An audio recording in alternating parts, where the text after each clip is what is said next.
We just installed Brembo brakes on this 2016 Mustang GT, and today we're going to show you the basics on how to properly bleed them when your installation is finished.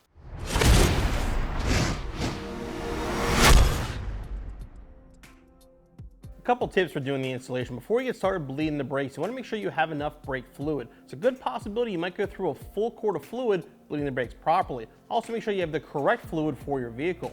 Also, you need something to contain the brake fluid in. A little piece of hose and a bottle of soda works really well. Just drill a hole in the top and a second breather hose.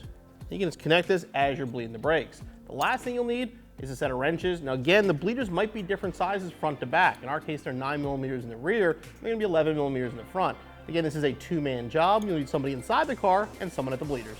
Okay, bleeding the brakes is definitely gonna be a two-man job unless you happen to have a speed bleeder. So what you wanna do is start with the brake furthest from the master cylinder, have somebody release the bleeder valve while you pump the brakes, and then hold to release the air.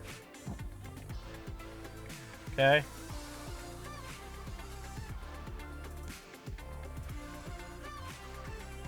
It's on the floor.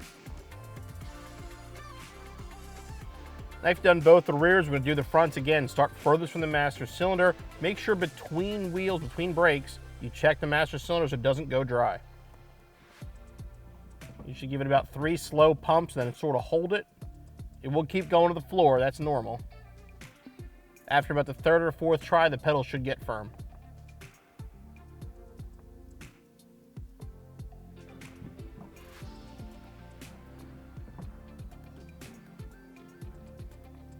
Okay.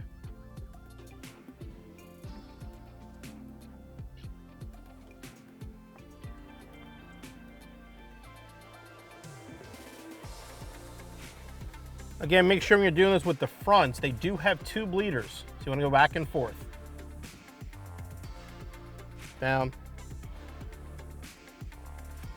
Floor.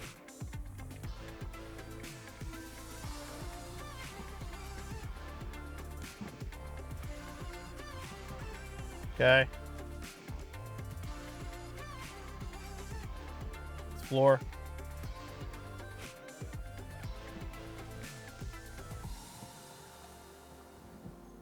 Okay. Floor.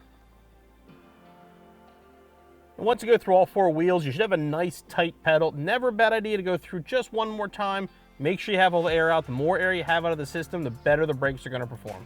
And that's the basics of how to bleed your brakes. Now make sure when you're finished, your master cylinder has the correct amount of fluid, reinstall your wheels and tires, and you're ready to get back on the road.